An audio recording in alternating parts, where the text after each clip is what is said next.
കേരളത്തിൽ ലോക്സഭാ തെരഞ്ഞെടുപ്പിൽ ശക്തമായ പോരാട്ടം നടന്ന 3 ലോക്സഭാ മണ്ഡലങ്ങൾ ഒന്ന് കേരളത്തിൻ്റെ തെക്കേയറ്റത്തുള്ള തിരുവനന്തപുരം ലോക്സഭാ മണ്ഡലമാണ്. മറ്റൊന്ന് കേരളത്തിൻ്റെ മധ്യഭാഗത്തായുള്ള തൃശ്ശൂർ ലോക്സഭാ മണ്ഡലം. പിന്നീട് ഒന്നുള്ളത് വടകരയാണ്.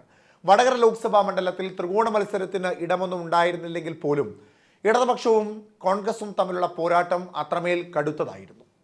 സ്വാഭാവികമായും വടകര ലോക്സഭാ മണ്ഡലത്തിൻ്റെ ഭൂമിശാസ്ത്രവും രാഷ്ട്രീയ പരമായ അന്തരീക്ഷവും ഒക്കെ പരിശോധിക്കുമ്പോൾ അത് ഇടതുപക്ഷത്തിന് അനുകൂലമായ തരംഗം സൃഷ്ടിക്കുവാൻ സാധ്യത ഏറെയുള്ള ഒരു ലോക്സഭാ മണ്ഡലമാണ്. പക്ഷേ 2009-ലും 2014-ലും 2019-ലുമൊക്കെ കോൺഗ്രസിന് അനുകൂലമായ വലിയൊരു തരംഗം സൃഷ്ടിക്കപ്പെട്ട ലോക്സഭാ മണ്ഡലമാണ് വടകര ലോക്സഭാ മണ്ഡലം. അവിടുത്തെ നിയമസഭാ മണ്ഡലങ്ങൾ പരിശോധിക്കുമ്പോൾ 2021-ലെ നിയമസഭാ തെരഞ്ഞെടുപ്പിന് ശേഷം 7 നിയമസഭാ മണ്ഡലങ്ങളിൽ 6 ഇടങ്ങളിലും വിജയിച്ചു നിൽക്കുന്നത് LDF ആണ്. വടകര ലോക്സഭാ മണ്ഡലത്തിലെ വടകര നിയമസഭാ മണ്ഡലത്തിൽ മാത്രമാണ് UDFന് വിജയം കൈവരിക്കുവാൻ സാധിച്ചത്. അതും ഇടതുപക്ഷ അനുഭാവമുള്ള RMPയുടെ സ്ഥാനാർത്ഥിയായ KK രമയാണ്. കാലങ്ങളായി വടകരയ്ക്ക് ഒരു സ്വഭാവമുണ്ട്. വടകരയുടെ സ്ഥാനാർത്ഥി ആര് നിന്നാലും അവർ ഇടതുപക്ഷ സ്ഥാനാർത്ഥിയാണ് എങ്കിൽ അവരെ മറ്റൊന്നും ചിന്തിക്കാതെ വോട്ട് ചെയ്ത് വിജയിപ്പിക്കുന്ന ഒരു പാരമ്പര്യം. വടകരയുടെ വിജയപരാജയ ചരിത്രം പരിശോധിക്കുമ്പോൾ മനസ്സിലാക്കുവാൻ സാധിക്കുന്നതും അതുതന്നെയാണ്. ചിഹ്നം മാത്രമായിരുന്നു അവിടുത്തെ ജനങ്ങൾ കൃത്യമായി പരിഗണിച്ചിരുന്നത്. എന്നാൽ പിന്നീട് ഇടതുപക്ഷത്തിൻ്റെ ഭരണ പരിഷ്കാരങ്ങളിലും ഇടതുപക്ഷത്തിൻ്റെ ഭരണ സ്വഭാവത്തിലുമൊക്കെ ഉണ്ടായിരുന്ന വ്യത്യാസങ്ങളിൽ പൊറുതിമുട്ടി എന്ന് തന്നെ പറയേണ്ട തരത്തിലേക്കായിരുന്നു 2009 മുതൽ ഇങ്ങോട്ടുള്ള ഇടതുപക്ഷത്തിൻ്റെ വോട്ട് വിഹിതത്തിലുണ്ടായ ചോർച്ചയെ പരിഗണിക്കേണ്ടത്. അവിടെ CPM-ഉം CPI-യും തമ്മിലുള്ള പടലപ്പിണക്കവും വളരെ രൂക്ഷമായ ഒന്ന് തന്നെയാണ്. ഒരു പക്ഷേ CPM-ൽ അനുഭാവം പ്രകടിപ്പിച്ചിട്ടുള്ള പല വോട്ടർമാരും എൻ ബ്ലോക്കായി, അതായത് ഒരു വിഭാഗം ഒരുമിച്ച് കോൺഗ്രസിന് അനുകൂലമായ വോട്ട് നൽകിയിട്ടുണ്ട് എന്നും കണക്കുകൾ പരിശോധിക്കുമ്പോൾ കരുതേണ്ടതായുണ്ട്. അവിടെ RMP വളരെ ശക്തമായ ഒരു പാർട്ടിയാണ്. ഒപ്പം സോഷ്യലിസ്റ്റ് പാർട്ടി, അതായത് വീരേന്ദ്രകുമാറിൻ്റെ സോഷ്യലിസ്റ്റ് പാർട്ടിയും വളരെ ശക്തമാണ്. 7 നിയോജക മണ്ഡലങ്ങളിൽ CPIക്ക് സീറ്റുള്ളത് നാദാപുരത്താണ്. ഒപ്പം മുസ്ലിം ലീഗും അവിടെ വളരെ ശക്തമാണ്. അപ്പോൾ കോൺഗ്രസ് അല്ലെങ്കിൽ കമ്മ്യൂണിസ്റ്റ് എന്നതിനൊക്കെ അപ്പുറത്തേക്ക് ഘടകകക്ഷികൾക്കും വളരെയേറെ പ്രാധാന്യമുള്ള ഒരു ലോക്സഭാ മണ്ഡലം കൂടിയാണ് വടകര ലോക്സഭാ മണ്ഡലം. ഇടതുപക്ഷത്തിന് കരുത്തുള്ള ലോക്സഭാ മണ്ഡലം ഏതാണ് കേരളത്തിൽ എന്ന് ചോദിച്ചാൽ കണ്ണൂരിനോടൊപ്പം അല്ലെങ്കിൽ കണ്ണൂരിനേക്കാൾ ഒരുപടി മുന്നിൽ നിൽക്കുന്ന ലോക്സഭാ മണ്ഡലം തന്നെയാണ് വടകര ലോക്സഭാ മണ്ഡലം. കൂത്തുപറമ്പും തലശ്ശേരിയും ഉൾപ്പെടുന്ന വടകര ലോക്സഭാ മണ്ഡലത്തിൽ ഈ 2 നിയമസഭാ മണ്ഡലങ്ങളിലും ഇടതുപക്ഷത്തിന് തന്നെയാണ് മേൽക്കോയി ഉണ്ടാകുവാനുള്ള സാധ്യതകൾ ഏറെയുള്ളത്. എന്നിരുന്നാലും കഴിഞ്ഞ കുറച്ച് നാളുകളായി കോൺഗ്രസിന് വിജയം മാത്രം നൽകുന്ന ഒരു ലോക്സഭാ മണ്ഡലമായി മാറിയിരിക്കുകയാണ് വടകര ലോക്സഭാ മണ്ഡലം.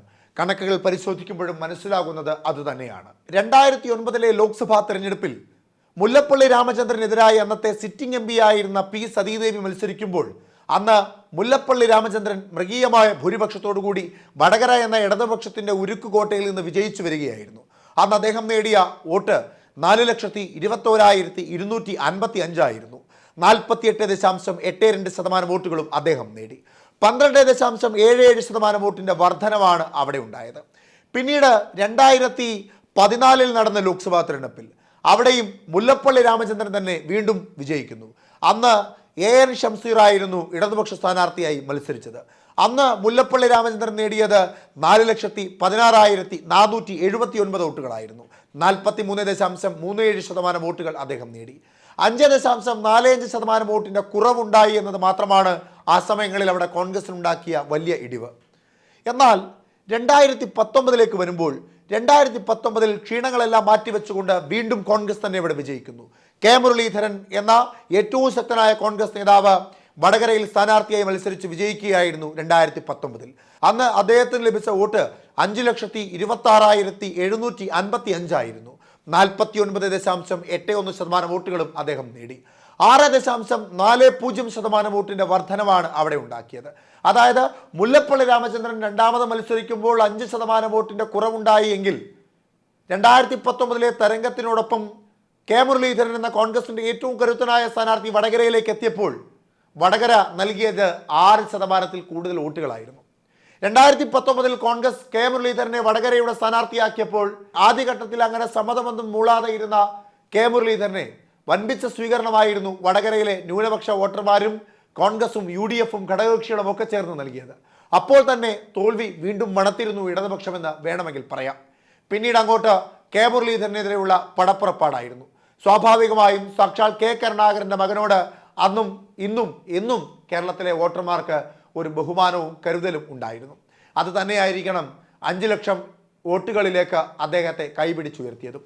എന്നാൽ 2019 കണ്ടതിനേക്കാൾ വലിയ സ്വീകരണമായിരുന്നു വടകര 2024 കണ്ടത്. പാലക്കാട് നിന്ന് പാലക്കാടിന്റെ MLA ആയ ഷാഫി പറമ്പിൽ വടകരയിലേക്ക് മത്സരിക്കുവാൻ വരുമ്പോൾ 2019 കെ മുരളീധരൻ വടകരയിലേക്ക് എത്തിയപ്പോൾ ഉണ്ടായിരുന്ന ഒരു സങ്കടത്തോടു കൂടി തന്നെയാണ് അദ്ദേഹവും എത്തിയത്. മത്സരിക്കുവാൻ യാതൊരു താല്പര്യവും ഉണ്ടായിരുന്നില്ല. എന്നാൽ കെ കരുണാകരന്റെ മകൾ പത്മജ വേണുഗോപാൽ BJPയിലേക്ക് പോയപ്പോൾ ഏറ്റവും ഒടുവിൽ കോൺഗ്രസ് എടുത്ത രാഷ്ട്രീയപരമായ ഒരു പൊളിറ്റിക്കൽ സ്ട്രൈക്കായിരുന്നു കെ മുരളീധരനെ തൃശ്ശൂരിലേക്ക് മത്സരിപ്പിക്കുക എന്നുള്ളത്. വടകരയിൽ മത്സരിക്കുവാനുള്ള എല്ലാ സന്നാഹങ്ങളും തയ്യാറാക്കിയ കെ മുരളീധരൻ മനസ്സില്ലാ മനസ്സോടെ തൃശ്ശൂരിലേക്ക് പോയി. പകരം അവിടെ വടകരയിലേക്ക് ആരെ മത്സരിപ്പിക്കുമെന്നത് വലിയൊരു ചോദ്യമായിരുന്നു. ന്യൂനപക്ഷ വോട്ടുകൾ ഏകീകരിക്കുവാൻ സാധിക്കുന്ന, എല്ലാവർക്കും സ്വീകാര്യനായ കെ ശൈലജ ടീച്ചർക്ക് ഒപ്പത്തിനൊപ്പം നിർത്തുവാൻ സാധിക്കുന്ന ഒരു ന്യൂനപക്ഷ മുസ്ലിം സ്ഥാനാർത്ഥിയെ വേണമെന്ന തീരുമാനം കോൺഗ്രസ് എടുക്കുകയും അങ്ങനെ ഷാഫി പറമ്പിലേക്ക് എത്തി നിൽക്കുകയും ചെയ്യുന്നു. ഷാഫി പറമ്പിൽ വടകരയുടെ മണ്ണിലേക്ക് എത്തിയപ്പോൾ ജനസാഗരം തന്നെയായിരുന്നു വടകരയിൽ ഉണ്ടായിരുന്നത്. കെ ശൈലജ ടീച്ചറോട് ഒപ്പത്തിനൊപ്പം നിൽക്കാൻ കഴിയുന്ന യുവമുഖം. അങ്ങനെ തന്നെയാണ് കോൺഗ്രസും UDFും ഒക്കെ ഷാഫി പറമ്പിലിനെ ജനസമൂഹത്തിന് മുൻപിൽ പരിചയപ്പെടുത്തിയത്. പിന്നീട് അങ്ങോട്ട് പോരാട്ടമായിരുന്നു. ആ പോരാട്ടം വളരെ വഷളായ മാർഗങ്ങളിലൂടെ പിന്നീട് നടന്നു നീങ്ങി. CPMന്റെ പല രാഷ്ട്രീയ തന്ത്രങ്ങളുടെ ഭാഗമായി ശൈലജ ടീച്ചർക്കെതിരെ ലൈംഗികപരമായ അധിക്ഷേപം ഉയർത്തുന്ന വീഡിയോ സൃഷ്ടിച്ച് പ്രചരിപ്പിച്ചു എന്നും അത് ഷാഫി പറമ്പിലിന്റെ നേതൃത്വത്തിലാണ് എന്നും ഒരു പ്രസ്താവന ഇടതുപക്ഷത്തിന്റെ ഭാഗത്തുനിന്നുണ്ടാകുന്നു. എന്നാൽ പിന്നീട് കെ ശൈലജ ടീച്ചർ തന്നെ പറയുന്നു അത് വീഡിയോ അല്ല എന്നും, അത്തരത്തിൽ വീഡിയോ ആയിരുന്നു അതെന്ന് താൻ എവിടെയും പറഞ്ഞിട്ടില്ല എന്നും. മാധ്യമങ്ങളെല്ലാം ശ്രദ്ധയോടെ കേട്ടിരുന്ന സമയത്ത് കെ ശൈലജ ടീച്ചർ തന്നെ പറഞ്ഞിരുന്നതാണ് വീഡിയോ ആണ് തനിക്കെതിരെ പ്രചരിപ്പിച്ചതെന്ന്. എന്നാൽ കെ ശൈലജ ടീച്ചർ തന്നെ വീണ്ടും അത് മറുത്തു പറയുന്നു. ഉടൻ CPMന്റെ സംസ്ഥാന സെക്രട്ടറി ഗോവിന്ദൻ മാഷ് രംഗത്തെത്തുന്നു. പാർട്ടിയാണ് അത്തരത്തിൽ ഒരു ആരോപണം ഉന്നയിച്ചത്, അതുകൊണ്ട് കെ ശൈലജ ടീച്ചർ അല്ല അത് പറയേണ്ടത്, പാർട്ടിയാണ് പറയേണ്ടതെന്ന് പറഞ്ഞുകൊണ്ട് അദ്ദേഹം പറയുകയാണ് വീഡിയോ ഇറക്കിയിട്ടുണ്ടായിരുന്നു. കെ ശൈലജ ടീച്ചർ ആയിരുന്നില്ല അതിന് മറുപടി പറയേണ്ടത്, പാർട്ടിയാണ് പറയേണ്ടത് എന്ന വിചിത്ര മറുപടിയോടുകൂടിയായിരുന്നു അന്ന് ഗോവിന്ദ മാഷ് മാധ്യമങ്ങൾക്ക് മുമ്പിൽ എത്തിയത്. അതായത് അതോടുകൂടി അതിൻ്റെ പ്രസക്തി അവസാനിച്ചു. പിന്നീട് കാഫിർ പരാമർശമായിരുന്നു. കാഫിർ പരാമർശവും വർഗീയതയും എല്ലാം വടകരയുടെ മണ്ണിൽ കാര്യമായ രീതിയിൽ കൊട്ടി ആഘോഷിച്ചതും തന്ത്രപരമായ ആയുധമായി ഉപയോഗിച്ചതുമൊക്കെ ഇവിടുത്തെ ജനങ്ങൾ കണ്ടതുമാണ്. എന്നാൽ തെരഞ്ഞെടുപ്പ് കഴിഞ്ഞപ്പോൾ അത് അവസാനിച്ചില്ല, വീണ്ടും അത് തുടർന്നുകൊണ്ടേയിരുന്നു. വ്യക്തിപരമായ ആക്ഷേപത്തിലേക്കും രാഷ്ട്രീയ പോർവിളികൾക്കും സൈബർ ആക്രമണങ്ങൾക്കുമൊക്കെ വഴിതെളിച്ചു. അങ്ങനെ രാഷ്ട്രീയപരമായ പല തന്ത്രങ്ങളും കുതന്ത്രങ്ങളും പയറ്റി വൃത്തികെട്ട രാഷ്ട്രീയ തന്ത്രങ്ങളും മികച്ച രാഷ്ട്രീയ പോരാട്ടങ്ങളും ഒക്കെ നടന്ന മണ്ണായിരുന്നു വടകരയിൽ 2024 തെരഞ്ഞെടുപ്പിനോട് അനുബന്ധിച്ച്. എന്നാലും ഇപ്പോഴും ബാക്കി നിൽക്കുന്ന ഒരു ചോദ്യമുണ്ട്. ഈ തന്ത്രങ്ങളും കുതന്ത്രങ്ങളും ഒക്കെ ആർക്ക് അനുകൂലമായി ഭവിച്ചിരുന്നു? ഈ പ്രചരണങ്ങൾ ആർക്ക് അനുകൂലമായി മാറും? ആരായിരിക്കും അവിടെ വിജയിക്കുക? സ്വാഭാവികമായും രാഷ്ട്രീയ അന്തരീക്ഷവും നിലവിലത്തെ തരംഗവും ഒപ്പം ഇടതുപക്ഷ സർക്കാരിനോടുള്ള വിരുദ്ധ വികാര തരംഗവും ഒക്കെ പരിഗണിക്കുമ്പോൾ ഷാഫി പറമ്പിൽ തന്നെ വിജയിക്കുവാനാണ് സാധ്യത ഏറെ. അല്ല, ഷാഫി പറമ്പിൽ തന്നെ വിജയിക്കുമെന്ന് വേണമെങ്കിൽ പറയാം. കാരണങ്ങൾ ഇതാണ്. കെ ശൈലജ ടീച്ചർക്കുണ്ടായിരുന്ന പ്രധാനപ്പെട്ട ചില മുൻതൂക്കങ്ങൾ. ഒന്ന്, കോവിഡ്, നിപ്പ പോലെയുള്ള വൻ മഹാമാരികൾ വന്നപ്പോൾ കേരളത്തെ സംരക്ഷിച്ച കരുത്താർന്ന കരങ്ങൾ. മറ്റൊന്ന്, ടീച്ചർ എന്ന ഓമനത്വമുള്ള വിളി. മറ്റൊന്ന്, ഇടതുപക്ഷത്തിൻ്റെ കോട്ട എന്നുള്ളത്. പിന്നീടുള്ള കെ ശൈലജ ടീച്ചറിൻ്റെ ഏറ്റവും വലിയ കരുത്ത് സ്ത്രീകളുടെയും യുവാക്കളുടെയും വോട്ടായിരുന്നു. എന്നാൽ ഇവിടങ്ങളിലെല്ലാം കൃത്യമായ രീതിയിൽ പ്രചരണങ്ങൾ നടത്തി കൃത്യമായ സ്ഥാനാർത്ഥിയെ അവിടെ UDF മത്സരിപ്പിച്ച് ഈ വോട്ട് ബാങ്കുകളെല്ലാം തകർത്തു എന്ന് പറയാം. ഷാഫി പറമ്പിൽ വടകരയിലേക്ക് എത്തിയപ്പോൾ ആദ്യം പൊളിച്ചെഴുതിയത് ടീച്ചറമ്മ എന്ന പേരിനെയായിരുന്നു. കെ രമയുടെ ഭർത്താവ് TP ചന്ദ്രശേഖരൻ്റെ അമ്മ, ആ അമ്മയാണ് യഥാർത്ഥത്തിൽ ടീച്ചറമ്മ എന്ന് പറഞ്ഞുകൊണ്ടായിരുന്നു ആദ്യം ഷാഫി പറമ്പിൽ വടകരയിലേക്ക് കാലെടുത്ത് വയ്ക്കുന്നത്. അന്ന് RMPയുടെ നേതാവായ കെ രമ അടക്കമുള്ള ഭാരവാഹികൾ ഷാഫി പറമ്പിലിനെ സ്വീകരിക്കുന്നത് സാക്ഷാൽ TP ചന്ദ്രശേഖരൻ്റെ ചിത്രം നൽകിക്കൊണ്ടാണ്. അത് RMPയുടെ ശക്തി കേന്ദ്രമായ വടകരയിൽ ഉണ്ടാക്കിയ തരംഗം ചെറുതൊന്നുമല്ല. കാര്യമായ രീതിയിലുള്ള ഒരു സംസാര വിഷയമായി അത് പടർന്ന് പന്തലിച്ചു. പിന്നീട് ശക്തി പ്രകടനങ്ങളായിരുന്നു ഇരു പാർട്ടികളും അവിടെ പ്രകടമാക്കിയത്. വടകരയുടെ നഗരങ്ങളും ഗ്രാമങ്ങളുമെല്ലാം മൂവർണ്ണക്കൊടി പാറിപ്പറന്നു. അതിനെ വെല്ലുന്ന തരത്തിൽ ചെങ്കൊടികളും ആകാശമുട്ടെ പറന്നു. ജനസാഗരങ്ങളായിരുന്നു ഓരോ സ്വീകരണങ്ങൾക്കും. എന്നിരുന്നാലും ഷാഫി പറമ്പിലിനെ കാണുവാൻ രാവിലെ 10 മണി മുതൽ പുലർച്ചെ 4 മണി വരെ കൈക്കുഞ്ഞുമായി നിന്ന നിരവധി സ്ത്രീകളുടെ ചിത്രങ്ങൾ മാധ്യമങ്ങളിൽ വൈറലായി. ഷാഫി പറമ്പിൽ അത് സോഷ്യൽ മീഡിയയിലൂടെ വൈറലാക്കിയെന്ന് പറയാം. വോട്ട് ചെയ്യാൻ വരണ്ട എന്ന് കരുതിയിരുന്ന വിദേശത്തിരുന്നവരെ ഷാഫി പറമ്പിൽ നേരിട്ട് പോയി കണ്ട് അവരെ വിദേശത്ത് നിന്ന് വടകരയിലേക്ക് എത്തിച്ച് വോട്ട് ചെയ്യിച്ചു. കെ ശൈലജ ടീച്ചർ മഹാമാരികൾക്കെതിരായി പോരാടിയ കരുത്താർന്ന കരങ്ങളായിരുന്നു എന്ന ആ ധാരണയെ കോൺഗ്രസ് PP കിറ്റിലെ അഴിമതി ഓരോന്നും എണ്ണി പറഞ്ഞുകൊണ്ട് തകർത്തെറിഞ്ഞു. പിന്നീട് സ്ത്രീകളുടെയും ചെറുപ്പക്കാരുടെയും വോട്ടുകളുടെ ഏകീകരണമാണ്. അവിടെയും കൃത്യമായ രീതിയിൽ വിള്ളലുണ്ടാക്കുവാൻ സാധിച്ചിട്ടുണ്ട് ഷാഫി പറമ്പിലിന്. പാലക്കാട് നിന്ന് അമ്മമാരുടെ സ്നേഹവും കണ്ണുനീരും ഏറ്റുവാങ്ങി ആലിംഗനങ്ങളും അനുഗ്രഹങ്ങളും ഏറ്റുവാങ്ങി ഷാഫി പറമ്പിൽ വടകരയിലേക്ക് എത്തുന്ന വീഡിയോകൾ സോഷ്യൽ മീഡിയയിൽ വൈറലായിരുന്നു.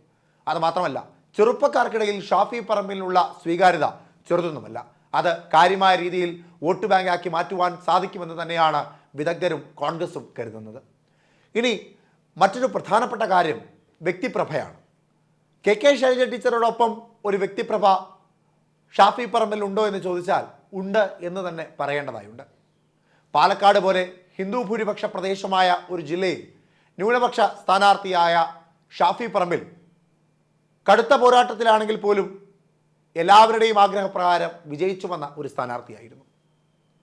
അതേ ഷാഫി പറമ്പിൽ വടകരയിലേക്ക് സ്ഥാനാർത്ഥിയായി മത്സരിക്കുവാൻ വരുമ്പോഴും ന്യൂനപക്ഷ വോട്ടുകളുടെ ഏകീകരണവും ഒപ്പം ജാതിമത വർഗത്തിനൊക്കെ അപ്പുറത്ത് ഷാഫി പറമ്പിൽ അനുകൂലമായ ഒരു തരംഗവും ഉണ്ടാകുവാനുള്ള സാധ്യത ഇടതുപക്ഷം മുൻകൂട്ടി കണ്ടിരുന്നു. അതുതന്നെയാണ്, അത് മാത്രമായിരിക്കണം ഒരുപക്ഷെ ഷാഫി പറമ്പിലിനെതിരെ വലിയ സന്നാഹത്തെ ഇടതുപക്ഷം കളത്തിലിറക്കുവാൻ ഇടയാക്കിയത്. വിജയപരാജയങ്ങൾ തീരുമാനിക്കേണ്ടത് ജനമാണ്. പക്ഷേ സാഹചര്യങ്ങൾ കണക്കിലെടുക്കുമ്പോൾ, രാഷ്ട്രീയ തരംഗങ്ങൾ കണക്കിലെടുക്കുമ്പോൾ വടകരയിൽ വിജയിക്കുവാൻ സാധ്യത ഏറെയുള്ളത് ഷാഫി പറമ്പിലിന് തന്നെയാണ്.